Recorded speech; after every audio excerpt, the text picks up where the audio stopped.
मित्रांनो, शालिनी भक्तिसागरमध्ये तुमचे मनपूर्वक स्वागत आहे. तर मित्रांनो, आतापर्यंत आपण 5 अध्याय ऐकले मराठीमध्ये. तर आता आपण श्रीमद भागवत गीताच्या 6व्या अध्यायाला सुरुवात करणार आहोत. जर कोणी चॅनलला नवीन आलं असेल तर लाल बटनवर सबस्क्राईब करा, ऑलवर क्लिक करा, जास्तीत जास्त जणांना शेअर करा. कुठून कोणत्या गावात तुम्ही माझा हा व्हिडिओ ऐकत आहोत, आपल्या गावाची कमेंट्स नक्की करा. श्रीमद भागवत गीतेचा अध्याय 6. श्री गणेशाय नमो नमः. आत्मसंयम योग. भगवान श्रीकृष्ण म्हणाले, जो पुरुष कर्मफळाचा आश्रय न घेता कर्तव्य कर्म करतो तो संन्यासी व योगी होय, आणि केवळ अग्नीचा त्याग करणारा संन्यासी नव्हे, तसेच केवळ क्रियांचा त्याग करणारा हे नव्हे. हे पांडवा, अर्थात पांडुपुत्रा अर्जुना, ज्याला संन्यास असे म्हणतात तसा तोच योग आहे असे तू समज. कारण संकल्पाचा त्याग न करणारा कोणीही पुरुष योगी होत नाही. योगावर आरूढ होण्याची इच्छा करणाऱ्या मननशील पुरुषाला योगाची प्राप्ती होण्यासाठी निष्काम कर्म करणे हाच हेतू सांगितला आहे. योगारूढ झाल्यावर त्या योगारूढ पेक्षा पुरुषांचा जो सर्व संकल्पाचा अभाव असतो तोच कल्याणाला कारण सांगितला. ज्यावेळी इंद्रियांच्या भोगात आणि कर्मातही पुरुष आसक्त होत नाही, त्यावेळी सर्व संकल्पाचा त्याग करणाऱ्या पुरुषाला योगारूढ असे म्हटले जाते. स्वतःच्या संसार समुद्रातून उद्धार करून घ्यावा आणि स्वतःला अधोगतीला जाऊ देऊ नये. कारण हा मनुष्य स्वतःचा मित्र आहे आणि स्वतःचा शत्रू पण आहे. ज्या जीवात्म्याने मन व इंद्रियासह शरीर जिंकले त्या जीवात्म्याचा तर तो स्वतःच मित्र आहे, आणि ज्याने मन व इंद्रियासह शरीर जिंकले नाही त्याचे तो स्वतः शत्रूप्रमाणे शत्रुत्व करतो. थंड, उष्ण, सुख, दुःख इत्यादी, तसेच मान अपमान यामध्ये ज्यांच्या अंतःकरणाची वृत्ती पूर्णपणे शांत असते, अशा स्वाधीन आत्मा असलेल्या पुरुषांच्या ज्ञानात सच्चिदानंद घन परमात्मा उत्तम प्रकारे अधिष्ठित असतो. म्हणजेच त्याच्या ज्ञानात परमात्म्याशिवाय दुसरे काही नसते. ज्यांचे अंतःकरण ज्ञान विज्ञानाचे तृप्त आहे, ज्याची स्थिती निर्विकार आहे, ज्याने इंद्रिय पूर्णपणे जिंकली आहे, ज्याला दगड, माती, सोने समान आहे, तो योगी म्हणजे भगवंताला प्राप्त झालेला आहे असे समजावे. सुहद, मित्र, शत्रू, उदासीन, मध्यस्थ, द्वेष करण्याजोगे, बांधव, सज्जन आणि पापी या सर्वांविषयी समान भाव ठेवणारा अत्यंत श्रेष्ठ असतो. मन व इंद्रिय यासह शरीर ताब्यात ठेवणारा, निरच्छाने संग्रह न करणाऱ्या योग्याने एकट्यानेच एकांतात बसून आत्म्याला नेहमी परमात्माने लाभावे. शुद्ध जमिनीवर कर्माने दर्भ, मृगाजीन आणि वस्त्र अथरून तयार केलेले, जे उंच फार नाही पण जे फार सकल नाही असे आपले आसन स्थिर मांडून त्या आसनावर बसून चित्त व इंद्रिय त्यांच्या क्रिया ताब्यात ठेवून मन एकाग्र करून अंतःकरणाच्या शुद्धीसाठी योग अभ्यास करावा. शरीर, डोके, मान सरळ रेषेत अचल ठेवून स्थिर व्हावे. आपल्या नाकाच्या शेंड्यावर दृष्टी ठेवून अन्य दिशाकडे न पाहता ब्रह्मचर्य व्रताचे पालन करावे. अत्यंत शांत अंतःकरण असणाऱ्या सावध योगाने मन आवरून चित्त माझ्या ठिकाणी लावून माझ्या आश्रयाने राहावे. मन ताब्यात ठेवलेला योगी अशा प्रकारे आत्म्याला नेहमी मज परमेश्वराच्या स्वरूपाच्या ठिकाणी लावून माझ्यात असणारी परमानंदाची पराकाष्ठा अशी शांती मिळते. हे अर्जुना, हा योग फार खाणाऱ्याला तसेच अजिबात न खाणाऱ्याला, फार झोपाळूला तसेच सदा जागरण करणाऱ्याला साध्य होत नाही. दुःखाचा नाश करणारा, योग्य यथायोग्य आहार विहार करणाऱ्याला, कर्मामध्ये यथायोग्य व्यवहार करणाऱ्याला आणि यथायोग्य निद्रा जागरण करणाऱ्याला साध्य होतो. पूर्णपणे ताब्यात आणलेले चित्त जेव्हा परमात्म्यात पूर्णपणे स्थिर होते तेव्हा सर्व भोगांची इच्छा नाहीशी झालेल्या पुरुष योगयुक्त म्हटला जातो. ज्याप्रमाणे वारा नसलेला जागी दिव्याची ज्योत हलत नाही, तीच उपमा परमात्म्याच्या ध्यानात मग्न झालेल्या योगाच्या जिंकलेल्या चित्ताला दिली गेली. योगाच्या अभ्यासाने नियमन केलेले चित्त ज्या स्थितीत शांत होते त्या स्थितीत परमात्म्याच्या ध्यानाने शुद्ध झालेल्या सूक्ष्म बुद्धीने परमात्म्याचा साक्षात्कार होऊन सच्चिदानंद घन परमात्म्यात संतुष्ट राहतो. इंद्रियातील केवळ शुद्ध झालेले सूक्ष्म बुद्धीने ग्रहण करता येणारा जो अनंत आनंद आहे तो ज्या अवस्थेत अनुभवला येतो आणि ज्या अवस्थेत असलेला हा योगी परमात्म्याच्या स्वरूपापासून मुळीच विचलित होत नाही. परमात्मा प्राप्तिरूप जो लाभ झाल्यामुळे त्याहून अधिक दुसरा कोणताही लाभ तो मानित नाही. आणि परमात्मा प्राप्तिरूप ज्या अवस्थेत असलेला योगी फार मोठा दुःखानेही विचलित होत नाही. जो दुःखरूप संसाराच्या संयोगाने रहित आहे तसेच ज्याचे नाव योग आहे तो जाणला पाहिजे. तो योग न कंटाळता अर्थात धैर्य व उत्साह यांनी युक्त चित्ताने निश्चयाने केला पाहिजे. संकल्पाने उत्पन्न होणाऱ्या सर्व कामना पूर्णपणे टाकून आणि मनानेच इंद्रिय समुदायाला सर्व बाजूने पूर्णता आवरून क्रमाक्रमाने अभ्यास करीत उपरत व्हावे. तसेच धैर्ययुक्त बुद्धीने मनाला परमात्मा स्थिर करून दुसऱ्या कशाचाही विचार करू नये. हे स्थिर न राहणारे चंचल मन ज्या ज्या शब्दादी विषयाच्या निमित्ताने संसारात भटकत असते त्या त्या विषयापासून त्याला आवरून वारंवार परमात्मा परमात्मा स्थिर करावे. कारण ज्याचे मन पूर्ण शांत आहे, जो पापरहित आहे, ज्याचा रजोगुण शांत आहे, अशा सच्चिदानंद ब्रह्माशी ऐक्य पावलेल्या योगाला उत्तम आनंद मिळतो. तो निष्पाप योगी अशा प्रकारे सतत आत्म्याला परमात्म्याशी जोडून सहजपणे परब्रह्म परमात्म्याच्या प्राप्तीचा अपार अनुभव करतो. जो पुरुष सर्व सजीवांमध्ये सर्वांचा आत्मा असलेल्या मला वासुदेवाला व्यापक असलेला पाहतो आणि सर्व सजीवांना मज वासुदेवात पाहतो, त्याला मी अदृश्य असतच नाही आणि मला तो अदृश्य दिसत पण नाही. जो पुरुष ऐक्यभावाला प्राप्त होऊन सर्व सजीव मात्रात आत्मरूपाने असलेल्या मला सच्चिदानंदन वासुदेवाला भसतो, तो योगी सर्व प्रकारचे व्यवहार करत असला तरी त्याचे सर्व व्यवहार माझ्यातच होत असतात. अर्जुन म्हणाला, हे मधुसूदना, जो हा स्वभावाचा योग तुम्ही सांगितला, मन चंचल असल्यामुळे त्याचे नित्य स्थिर राहील असे मला वाटत नाही. कारण हे श्रीकृष्णा मन मोठे चंचल शोभविणारे मोठे दृढ आणि बलवान आहे. त्यामुळे त्याला वश करणे वाऱ्याला अडवण्याप्रमाणेच अत्यंत कठीण समजावे. भगवान श्रीकृष्ण म्हणाले, हे महाभाहो अर्जुना, मन चंचल आणि आवरण्यास कठीण आहे यात शंका नाही. परंतु हे कुंतीपुत्र अर्जुन, मन अभ्यासाने आणि वैराग्याने ताब्यात येते. ज्याने मनावर ताबा मिळवला नाही अशा पुरुषाला योग साधन करणे कठीण आहे. ज्याने मन ताब्यात ठेवले आहे अशा प्रयत्नशील पुरुषाला साधनेने तो प्राप्त करून घेतो असे माझे मत आहे.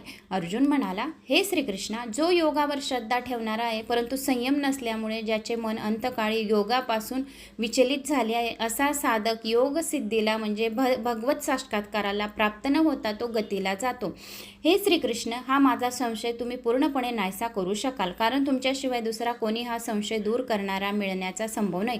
भगवान श्रीकृष्ण म्हणाले, हे पार्था, ज्या पुरुषाच्या इहलोकातही नाश होत नाही आणि परलोकातही नाश होत नाही, कारण बाबारे, आत्मद्वारासाठी अर्थात भगवंत प्राप्तीसाठी कर्म करणारा कोणताही पुरुष अधोगतीला जात नाही. म्हणून कर्म चांगले असावे.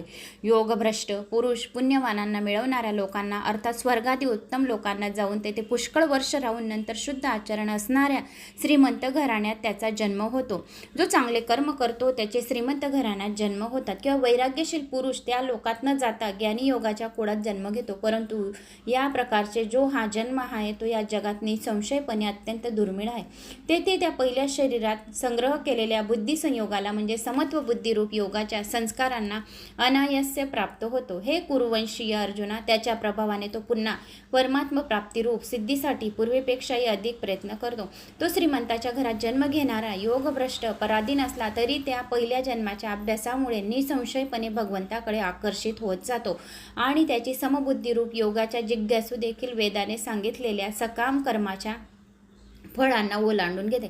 परंतु प्रयत्नपूर्वक अभ्यास करणारा योगी तर मागील अनेक जन्माच्या संस्काराच्या जोरावर या जन्मात पूर्ण सिद्धी मिळून सर्व पापांपासून तो मुक्त होतो आणि तत्काळ परमगतीला प्राप्त होतो. एकाच जन्माचं जे काही पुण्य केलं आहे असे नाही, तर प्रत्येक जन्माचे पुण्य त्याच्या वाटेला जमा असतं आणि थोडे थोडे पुण्य प्रत्येक जन्मात त्याला मिळते आणि त्यानुसार त्याच्यावर लक्ष्मी प्रसन्न राहते असे श्रीकृष्णाने अर्जुनाला सांगितले. म्हणून तपस्वी लोकांपेक्षा योगी श्रेष्ठ आहे, ज्ञानी पुरुषांपेक्षा सुद्धा श्रेष्ठ मानला गेला आहे आणि सकाम कर्म करणाऱ्या माणसांपेक्षा सुद्धा योगी श्रेष्ठ आहे. म्हणून हे अर्जुना, तू योगी हो.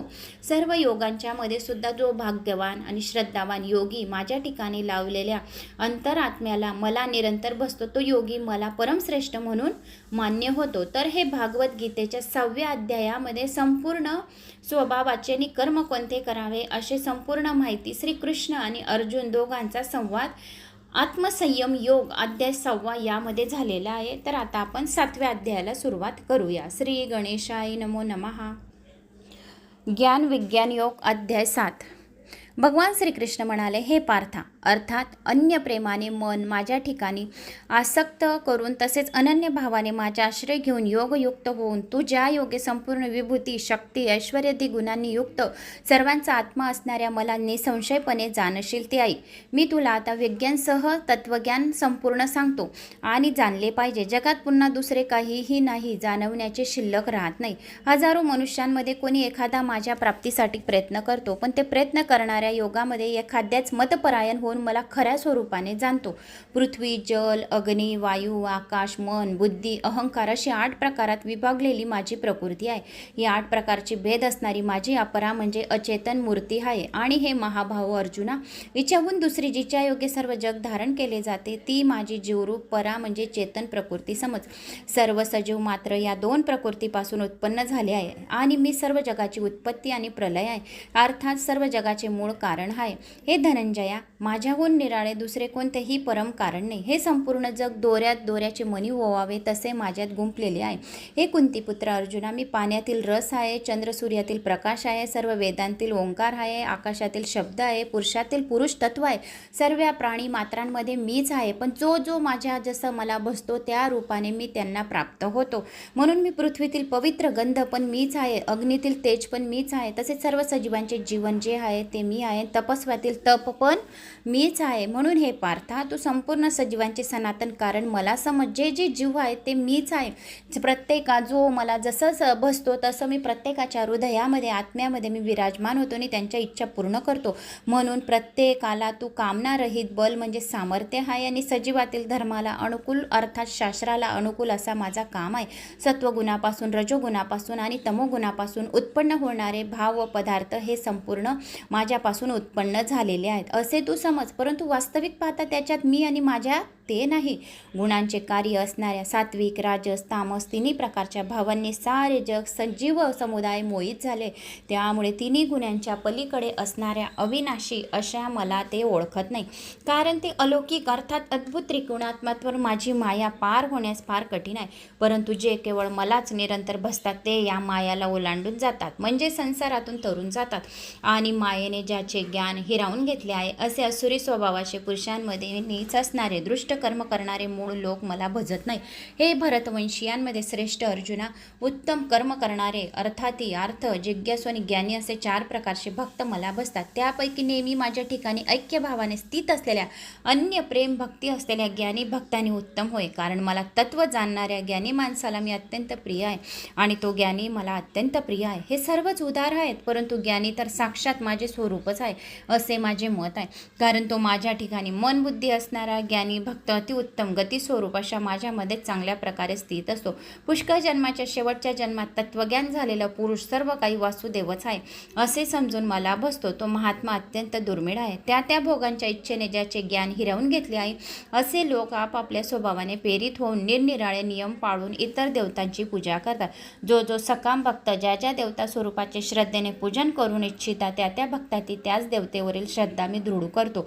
तो त्या श्रद्धेने युक्त होऊन त्या देवतेचे पूजन करतो आणि त्या देवतेकडून मीच ठरवलेले ते इच्छित भोग निश्चितपणे मिळवतो. पण त्या मंदबुद्धी लोकाचे ते फळ नाशवंत आहे. तसेच देवतांची पूजा करणारे देवतांना प्राप्त होतात आणि माझे भक्त मला कसेही भजवत आणि ती मलाच येऊन मिळतात. मूळ लोक माझ्या सर्वश्रेष्ठ अविनाशी अशा परमभावाला न जाणता मन इंद्रियाच्या पलीकडे असणाऱ्या सच्चिदानंदन परमात्मा स्वरूप मला मनुष्याप्रमाणे जन्म घेऊन प्रकट झालेला मानतात. आपल्या योग मायेने लपलेल्या मी सर्वांना प्रत्यक्ष दिसत नाही, म्हणून हे अज्ञानी लोक जन्म नसलेले आणि अविनाशी मला परमेश्वराला जाणत नाही, अर्थात मी जन्मणारा आणि मरणारा आहे असे समजतात. हे भरतवंशी परतप अर्जुना, सृष्टीत इच्छा व द्वेष यामुळे उत्पन्न झालेल्या सुख दुःख स्वरूप मोहाने सर्व सजीव अत्यंत अज्ञानाला प्राप्त होतात. परंतु निष्काम भावनेने श्रेष्ठ कर्माचे आचरण करणाऱ्या ज्या पुरुषांचे पाप नष्ट झाले आहे ते राग द्वेष यांनी उत्पन्न होणाऱ्या द्वंद्वरूप मोहापासून मुक्त असलेले दृढ निश्चयी भक्त मला सर्व प्रकारे भजतात. मला जे शरण येऊन वार्धक्य मरण यापासून सुटण्याचा प्रयत्न करतात ते पुरुष ते ब्रह्मा संपूर्ण आध्यात्मिक आणि संपूर्ण कर्म जाणतात. जे पुरुष अधिभूत आणि अधिदैव अधियज्ञ यासही मला अंतकाळीही जाणतात ते युक्त चित्ताचे पुरुष मला जाणतात, म्हणजे मला येऊन मिळतात. तर मित्रांनो, इथे अध्याय 7वा समाप्त झाला आहे. आता आपण 8व्याला सुरुवात करणार आहोत. 8वा अध्याय आहे अक्षर ब्रह्मयोग. श्री गणेशाय नमो नमः. मग अर्जुन म्हणाला, हे पुरुषोत्तम श्रीकृष्ण, ते ब्रह्म काय आहे, अध्यात्म काय आहे, कर्म काय आहे, अधिभूत शब्दाने काय सांगितले आहे आणि आदिदैव कशाला म्हणतात. हे मधुसूदना, येथे आदी यज्ञ कोण आहे आणि या शरीरात कसा काय आहे, तसेच अंतकाळी या चित्ताचे पुरुष तुम्हाला कसे काय जाणतात. मग भगवान श्रीकृष्ण म्हणाले, परम अक्षर ब्रह्म आहे आपले स्वरूप अर्थात जीवात्मा अध्यात्म नावाने सांगितला जातो. तसेच भूतात त्याचे भाव उत्पन्न करणारा जो त्याग आहे तो कर्म या नावाने संबोधला जातो. उत्पत्ती विनाश असलेले सर्व पदार्थ अधिभूत आहे. हिरण्यमयी पुरुष आदी देव आहे आणि हे देहधाऱ्यांमध्ये श्रेष्ठ अर्जुना, या शरीरात मी वासुदेव अंतर्यामी रूपाने अधियज्ञ आहे.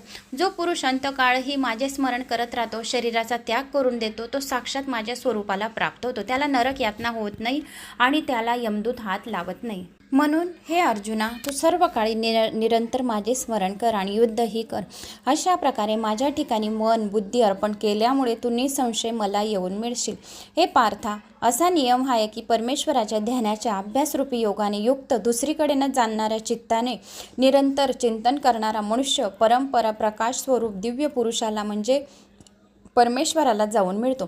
जो पुरुष सर्वज्ञ अनादी सर्वांचा नियामक सूक्ष्माहूनही अतिसूक्ष्म सर्वांचे धारण पोषण करणारा अतर्क्य स्वरूप सूर्याप्रमाणे नेहमी चिंतन प्रकाशरूप आणि अविद्येच्या अत्यंत पलीकडेल अशा शुद्ध सच्चिदानंदन परमेश्वराचे स्मरण करतो, तो भक्तियुक्त पुरुष अंतकाळी सुद्धा योग बलाने भुव्याच्या मध्यभागी प्राण चांगल्या रीतीने स्थापन करून आणि मग निश्चल मनाने स्मरण करीत त्या दिव्य रूप परमपुरुषा परमात्म्यालाच तो आत्मा प्राप्त होतो. कारण की तो नित्य चित्त माझंच करतो म्हणून तो परमात्माला, त्याच्या आत्म्यामध्येच मी असतो म्हणून तो परमात्मालाच प्राप्त होतो, म्हणजे मलाच प्राप्त होतो.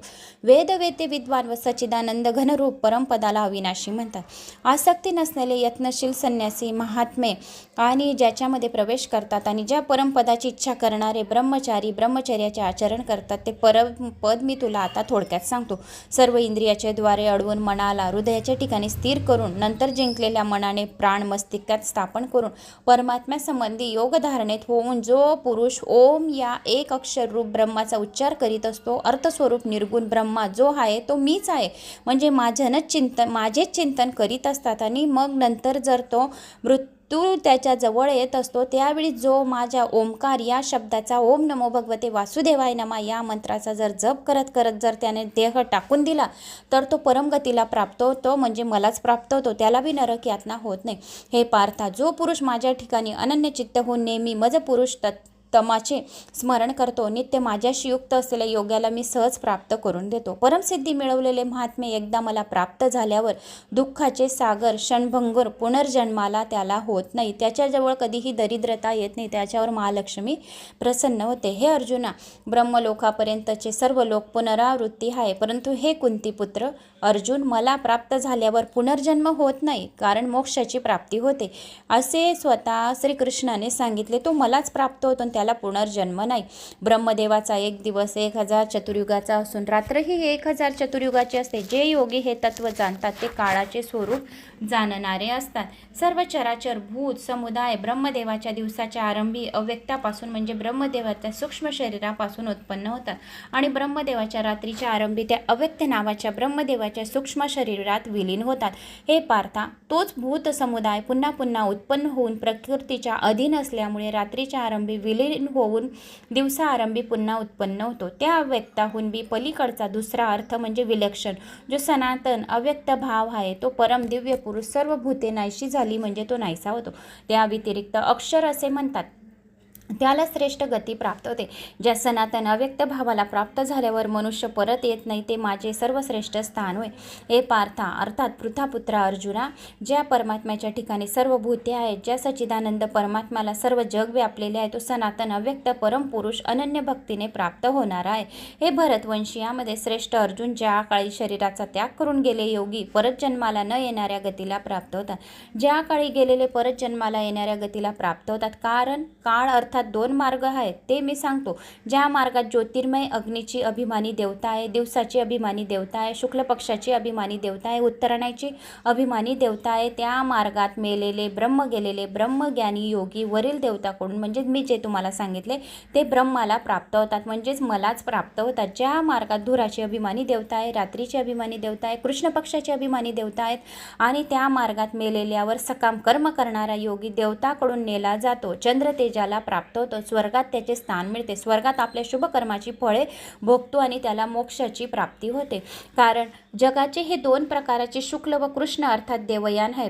पितृयान मार्ग सनातन मानले गेले आहेत.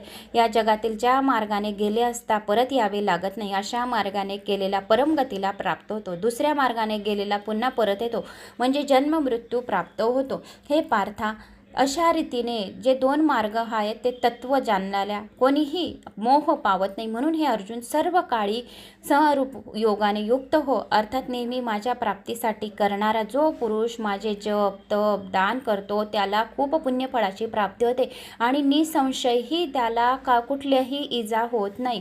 तर असा हा भागवत गीताचा 8वा अध्याय होता, अक्षर ब्रह्मयोग. तर तो मी तुम्हाला सांगितला आहे. आता आपण 9व्या अध्यायाला सुरुवात करूया. श्री गणेशाय नमो नमः. श्री भगवान म्हणाले, दोषदृष्टीरहित अशा तुला भक्ताला हे अतिशय गोपनीय विज्ञानसहित ज्ञान पुन्हा नीटपणे सांगतो. ते लक्षपूर्वक आहे. सर्व संसारापासून मुक्त कसा होशील?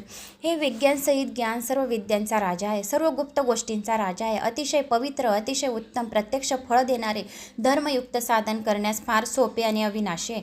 हे परतपा अर्जुना, यावर सांगितल्यावर धर्मावर श्रद्धा नसलेले पुरुष मला प्राप्त न होता मृत्यूरूप संसार चक्रात फिरत राहतात. जो कोणी ओम नमो भगवते वासुदेवाय नमा, ओम नमः शिवाय नमा आणि कुठलाही जप तप मंत्र करत नाही तर त्यांना मोक्ष नाही. ते खूप नरक यातनांमध्ये भोग भोगत राहतात आणि ते मला प्राप्त होत नाही. ही सर्व भूते माझ्या ठिकाणी राहिलेली नाहीत, परंतु माझ्या ईश्वरी योग शक्ती पहा. भूतांना उत्पन्न करणारे, त्याचे धारण पोषण करणारा असूनही माझा आत्मा वास्तविकपणे भूताच्या ठिकाणी राहिलेला नाही. जसा आकाशापासून उत्पन्न होऊन सर्वत्र फिरणारा महान वायू नेहमी आकाशातच राहतो, त्याचप्रमाणे माझ्या संकल्पाने उत्पन्न झाल्यामुळे सर्व भूते माझ्यातच राहतात. हे कुंतीपुत्रा, कल्पाच्या शेवटी सर्व भूते माझ्या प्रकृतीत विलीन होतात आणि कल्पाच्या आरंभी त्यांना मी पुन्हा प्राप्त होतो. आपल्या मायेचा अंगीकार करून प्रकृतीच्या ताब्यात असल्यामुळे पराधीन झालेल्या या सर्व भूत समुदायाला मी वारंवार त्यांच्या कर्मानुसार उत्पन्न करतो. हे धनंजया, त्या कर्मात आसक्ती नसलेल्या व उदासीनाप्रमाणे असलेल्या मज परमात्म्याला ती कर्म बंधनकारक होत नाही. हे कुंतीपुत्रा, माझ्या अधिष्ठानामुळे प्रकृती चराचरसह सर्व जग निर्माण करते, याच कारणाने हे संसार चक्र फिरत आहे. माझ्या परमभावाला न जाणणारा मूळ लोक मनुष्य शरीर धारण करणाऱ्या मला सर्व भूतांच्या महान ईश्वरांच्या तुच्छ समजतात. अर्थात आपल्या योग मायेने जगाच्या उद्धारासाठी मनुष्य रूपात वावरणाऱ्या मला परमेश्वराला सामान्य मनुष्य, ज्याची आशा व्यर्थ आहे, कर्म निरर्थक आहे, ज्ञान फुकट आहे, असे विक्षिप्त चित्त असलेले अज्ञानी लोक राक्षसी, असुरी आणि मोहिनी प्रकृतीचे असतात. परंतु हे पार्था, दैवी प्रकृतीचा आश्रय घेतलेले महात्मा मला सर्व भूतांचे सनातन कारण असतात, म्हणून मी त्यांच्यातच असतो. आता आपण कीर्तन, दृढ निश्चयाचे भक्त निरंतर माझ्या नामाचे गुणाचे कीर्तन करीत माझ्या प्राप्तीसाठी प्रयत्न करत असतात, परंतु वारंवार मला प्रणाम करीत नेहमी माझ्या ध्यान मग्न होऊन अनन्यप्रमाणे माझी उपासना करतात. दुसरे काही ज्ञानयोगी मज निर्गुण निराकार ब्रह्माची ज्ञान योगाने अनेक भावाने पूजा करीत नाही आणि उपासना सुद्धा करत नाही. म्हणून त्यांना कुठल्याही प्रकारामध्ये या केव्हाही कोणताही जन्म मिळो तर त्यांना यश मिळत नाही. श्रोतयज्ञे मी आहे, स्मार्तयज्ञे मी आहे, पितृयज्ञ पण मीच आहे, वनस्पती यज्ञ मी आहे, अन्य औषध मी आहे, मंत्र मी आहे, जप मी आहे, तूप मी आहे, अग्नी मी आहे, हवनाची क्रियासुद्धा मीच आहे. म्हणून संपूर्ण काही मलाच प्राप्त होतो. या जगाला धारण करणारा, कर्मफळ देणारा, आई वडील आजोबा, पवित्र ओंकार, ऋग्वेद, सामवेद, यजुर्वेद, चारी वेद, जितके पण वेद आहेत ते संपूर्ण मीच आहे, म्हणून ते मलाच प्राप्त होतात. प्राप्त होण्याजोगे परधाम भरण पोषण करणारा, सर्वांचा स्वामी, शुभाशुभ पाहणारा, सर्वांचे निवासस्थान, शरण जाण्यास योग्य, प्रकाराची इच्छा न करता हित करणारा, सर्वोच्च उत्पत्ती, प्रलयाचे कारण, स्थितीला आधार, निधान आणि अविनाशी कारण मीच आहे. मी सूर्याच्या रूपाने उष्णता देतो, पाणी आकर्षून घेतो आणि त्यांचा वर्षाव करतो. हे अर्जुना, मीच अमृत आणि सर्व काही मृत्यू मीच आहे. सत्य व असत सुद्धा मीच आहे. तिन्ही वेदात सांगितलेले सकाम कर्ण करणारे, सोमरस पिणारे, पापमुक्त लोक माझी यज्ञाने पूजा करून सर्व प्राप्तीची इच्छा करतात. ते पुरुष आपल्या पुण्याईने फळ असणाऱ्या स्वर्गलोकाला जाऊन स्वर्गाचे देवांचे भोग भोगतात. ते त्या विशाल स्वर्गलोकाचा उपभोग घेऊन पुण्याई संपल्यावर मृत्यू लोकात येतात. अशा रीतीने स्वर्गप्राप्तीचे साधन करणाऱ्या तिन्ही वेदात सांगितलेले सकाम कर्माचे अनुष्ठान करून भोगाची इच्छा करणारे पुरुष वारंवार ये जा करीत असतात. अर्थात पुण्याच्या जोरावर स्वर्गात जातात आणि पुण्याच्या जोरावर मृत्यू लोकात येतात. तुमचे जसे पुण्य कर्म असतील तसे तुम्ही मृत्यू लोकात या स्वर्ग लोकात जातात. म्हणून पुण्यकर्म चांगले असावे, वाणी चांगली असावी, कोणाला ठेस लागेल अशी वाणी करू नये, कोणाचे मन दुखवू नये, असे स्वतः श्रीकृष्णाने सांगितले. जे अनन्यप्रेमी भक्त मज परमेश्वराला निरंतर चिंतन करीत निष्काम भावनेने बसतात ते नित्य माझे चिंतन करणाऱ्या माणसाला मोक्षाची प्राप्ती होते आणि मलाच प्राप्त होतात. हे कुंतीपुत्र, सकाम भक्तेने शुद्ध दुसऱ्या देवांची पूजा करतात तेही पूजा माझीच करतात. दुसऱ्या देवांची बी पूजा केली तरी सुद्धा त्यात सुद्धा मीच आहे, परंतु त्यांचे पूजन अज्ञानपूर्वक असते, कारण सर्व यज्ञाचा भोक्ता स्वामी पण मीच आहे.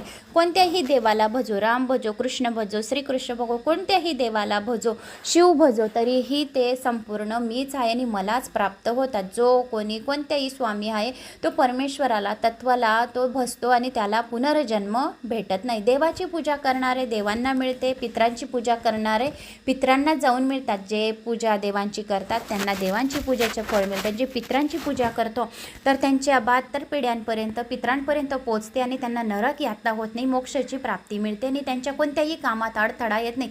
त्यांना संतती भरपूर प्रमाणात मिळते, धनधान्य भरपूर प्रमाणात मिळते आणि त्यांना सर्व कामात विजयी मिळतात.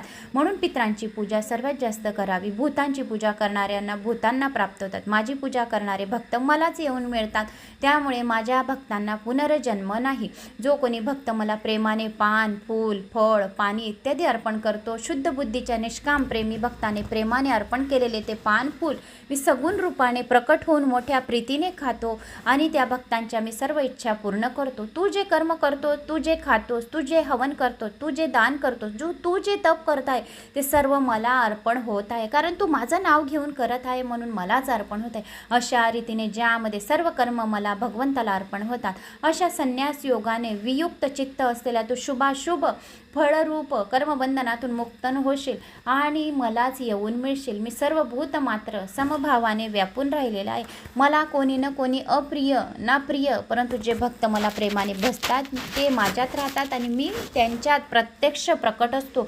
जर एखादा अंतर्त्य दुर्वतीने सुद्धा अनन्य भावाने माझा भक्त होऊन मला जर भजत असेल, सज्जन समजावा, कारण तो यथार्थ निश्चयी असतो. अर्थात ईश्वर भजनासारखे दुसरे काहीही नाही हे पूर्ण निश्चयाने समजावे. तो तात्काळ धर्मात्मा होतो, नेहमी टिकणारा परमशांतीला प्राप्त होतो, हे पक्के लक्षात ठेवावे. माझा भक्त नाश पावत नाही, तो पुढेच जातो, त्याची तरक्की होते, प्रगती होते. हे पार्था, स्त्रिया, वैश्य, शूद्र, तसं पाप योनी अर्थात चांडाळ योनी कोणीही असो, तो सुद्धा मला जर शरण आला तरी सुद्धा त्याची परमगती प्राप्त होते आणि मोक्षाची प्राप्ती होते, त्याला पुनर्जन्म नाही. मग पुण्यशील ब्राह्मण असो, राजर्षी लोक असो, शरण येऊन परमगतीला प्राप्त होतात.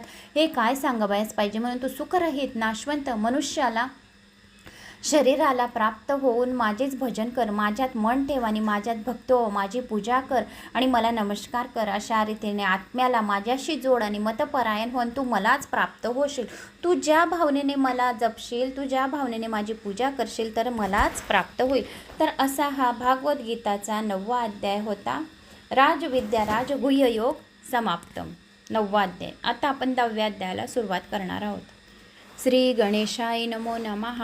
अध्याय 10 भागवद्गीतेतला विभूती योग. अध्याय 10. भगवान श्रीकृष्ण म्हणाले, हे महाभाव अर्जुना, आणखी माझे परम रहस्य आहे. भाव भक्ती प्रभावयुक्त म्हणणे ऐक, जे मी अतिशय प्रेमी अशा तुला माझ्या हितासाठी सांगणार आहे. माझी उत्पत्ती अर्थात लीलेने प्रकट होणे ना देव जाणता ना महर्षी जाणतात, कारण मी सर्व प्रकारे देवांचे आणि महर्षींचे आदिकरण आहे. जो मला वास्तविक जन्मरहित अनादी लोकांचा महान ईश्वर असे तत्व जाणतो, तो मनुष्यात ज्ञानी असणारा, सर्व पापांपासून मुक्त असणारा, निर्णय शक्ती, यथार्थ ज्ञान, मूढता, क्षमा, सत्य, भय, अभय, अहिंसा, संतोष, तप, दान, कीर्ती, अपकीर्ती असे हे भूतांचे अनेक प्रकारचे भाव माझ्यापासूनच होतात. 7 महर्षी, त्यांच्याही पूर्व असणारे 4 सनकादिक, तसे स्वयंभू इत्यादी 14 मनु आहे. माझ्याच ठिकाणी भाव असलेले सर्वच माझ्या संकल्पाने उत्पन्न झाले आहेत. या जगातील सर्व प्रजा त्यांचीच आहे. जो पुरुष माझ्या या परमेश्वर रूप विभूतीला आणि योगशक्तीला तत्व जाणतो तो स्थिर भक्ती योगाने युक्त होतो आणि मुळीच शंका नाही. मी वासुदेवच सर्व जगांच्या उत्पत्तीचे कारण आहे आणि माझ्याचमुळे सर्व योग सर्व क्रियाशील होत आहेत असे जाणून श्रद्धा भक्ती यांनी युक्त असलेले बुद्धिमान भक्त मज परमेश्वराला नेहमी बसतात. निरंतर माझ्यात मन लावणारे आणि माझ्यातच प्राणांना अर्पण करणारे माझे भक्तजन माझ्या भक्तीच्या चर्चेने परस्परात माझ्या प्रभावाचा बोध करीत तसेच गुण प्रभावसह माझे कीर्तन करीत निरंतर संतुष्ट राहतात आणि मज वासुदेवातच नेहमी रममान होत असतात. त्या नेहमी माझे ध्यान वगैरे मध्ये मग्न झालेल्या आणि प्रेमाने भजणाऱ्या भक्तांना मी तो तत्वज्ञान रूप योग देतो, ज्यामुळे ते मलाच प्राप्त होतात. त्यांच्यावर कृपा करण्यासाठी त्यांच्या अंतःकरणात असलेला मी स्वतःच त्यांच्या अज्ञानाने उत्पन्न झालेला अंधकार प्रकाशमय तत्वज्ञान रूप दिव्याने नाहीसा करतो. अर्जुन म्हणाला, आपण परब्रह्म परमधाम परमपवित्र आहात, कारण आपल्यात सर्व ऋषीगण आहे, सनातन आहे, दिव्य पुरुष आहे, देवांचे देव आहेत, आदी देव आहे, अजन्म आहे, सर्वव्यापी सर्व तुम्हीच आहे. मग देवर्षी नारद असल देव महर्षी व्यासही तसेच सांगतात की सर्व काही जे आहे ते श्रीकृष्ण भगवान आहे. हे केशवा, जे काही मला आपण सांगत आहे ते सर्व मी सत्य मानतो, पण भगवान आपण लीलामय स्वरूपाला न दानव जाणतात न देव जाणतात. हे भूतांना उत्पन्न करणारे भूतांचे ईश्वर देवांचे देव जगाचे स्वामी पुरुषोत्तम तुम्ही स्वतःच आपल्याला जाणत आहात, म्हणून ज्या विभूतीच्या योगाने आपण या सर्व लोकांना व्यापून राहिलेले आहेत आपल्या दिव्य विभूतीने पूर्णपणे सांगायला आपणच समर्थ आहात. हे योगेश्वरा, मी कशा प्रकारे निरंतर चिंतन करू आपल्याला जाणावे. हे भगवान, आपण कोणकोणत्या भावात माझ्याकडून चिंतन करण्यास योग्य आहेत. हे जनार्दना, आपली योगशक्ती विभूती पुन्हा विस्ताराने सांगा, कारण आपले अमृतमय वचन ऐकून माझे कान तृप्त होत आहेत आणि माझी तृप्ती होत नाही आहेत, पण अजून मला ऐकण्याची उत्कंठा अजून जाणून घेण्याची काहीतरी उत्कंठा अधिकच वाढत राहते आहे. भगवान श्रीकृष्ण म्हणाले, हे कुरुश्रेष्ठा अर्थात कुरुवंशीयामध्ये श्रेष्ठ अर्जुना, आता मी ज्या भागात ज्या माझ्या दिव्य विभूती आहेत त्या मुख्य अशा तुला सांगेन, ते विस्ताराने तू ऐक. हे गूढकेशा, मी सर्व भूतांच्या हृदयामध्ये राहतो, सर्व भूतांच्या हृदयात असलेल्या सर्वांचा मी आत्मा आहे, तसेच सर्व भूतांच्या आदी मध्य अंतही मीच आहे. अदितीच्या 12 पुत्रांपैकी विष्णू मी, ज्योतिर्मध्ये मी, किरणांमध्ये मी, सूर्य मी, 49 वायुदेवतांचे जे रूप आहे ते पण मीच आहे आणि अधिपती चंद्रमा ते सुद्धा मीच आहे. वेदांमध्ये सामवेद यजुर्वेद ऋग्वेद सर्व काही मीच आहे. देवांमध्ये इंद्र मी आहे, इंद्रियांमध्ये मन मी आहे, भूतांमधील चेतना मी आहे, सर्वांची जीवनशक्ती मी आहे. 11 रुद्रांमध्ये शंकर जो आहे तो पण मीच आहे. यक्ष राक्षस आणि धनांचा स्वामी कुबेर देवता, 8 वसूमधला अग्नी आहे ते पण मीच आहे आणि पर्वतांमध्ये सुमरे पर्वत ते पण मीच आहे. पुरोहितांमध्ये मुख्य बृहस्पती मला समज. हे पार्था, मी सेनापतीमधला स्कंद, जलाशयामधला समुद्र, महर्षीमधला भृगू, शब्दांमध्ये अक्षर, ओंकार रूप, सर्व प्रकारच्या यज्ञांमध्ये जप तप यज्ञ, स्थिर हिमालयामध्ये राहणारा पर्वत आणि सर्व वृक्षामध्ये पिंपळ, देवर्षीमध्ये नारद आणि गंधर्वामध्ये चित्ररथ आणि सिंधांमध्ये कपिल मुनी मी आहे आणि सर्वात वृक्षांमध्ये पिंपळ वृक्ष हे मला सर्व अतिशय प्रिय आहे. जो कोणी पिंपळाच्या वृक्षाला पाणी थोडंसं घालेल, दिवा लावेल, ओम नमो भगवते वासुदेवाय नमा या मंत्राचा जप करेल, त्याला पितृदोष राहणार नाही, 7.5 राहणार नाही.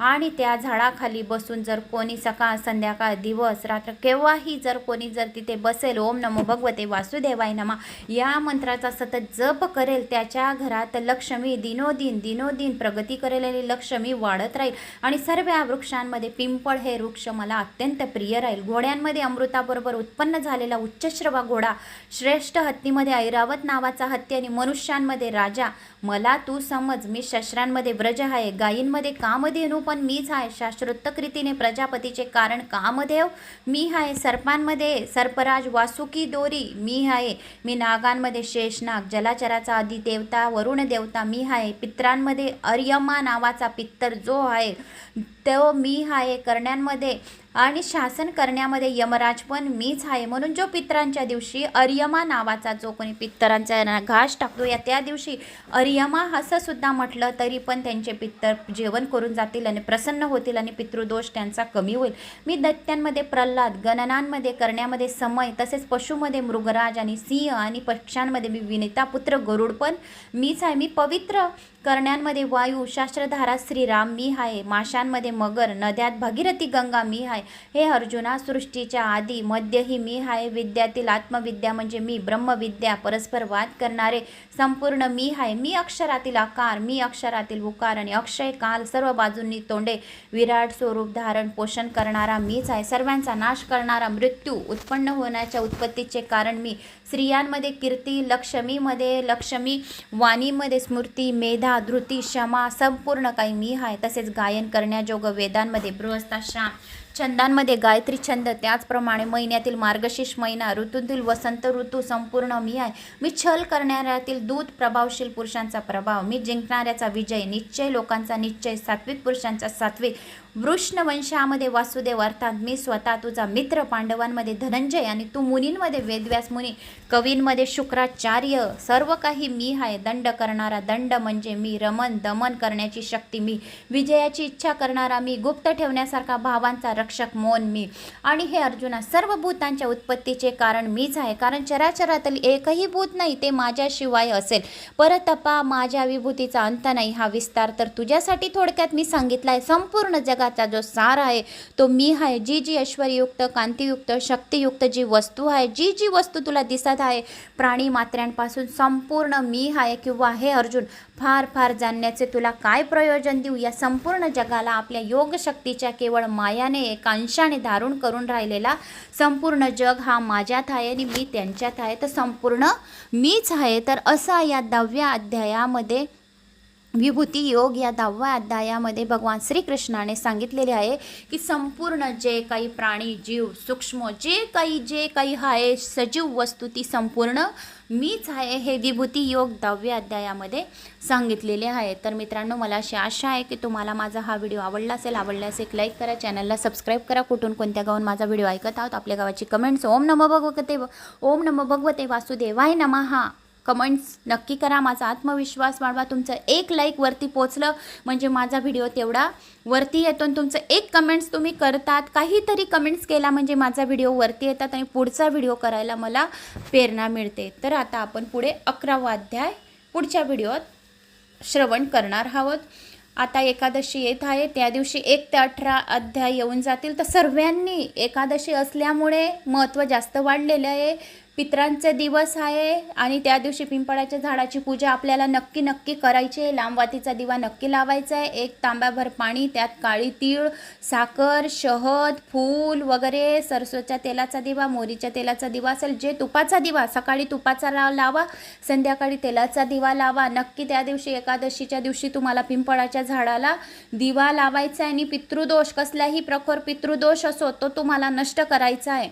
तर त्या दिवशी केवढंही काम असो पण पिंपळाच्या झाडाची पूजा नक्की करायला जायचं आहे. तर मित्रांनो, लाईक, सबस्क्राईब, कमेंट्स. जय श्री महाकाल.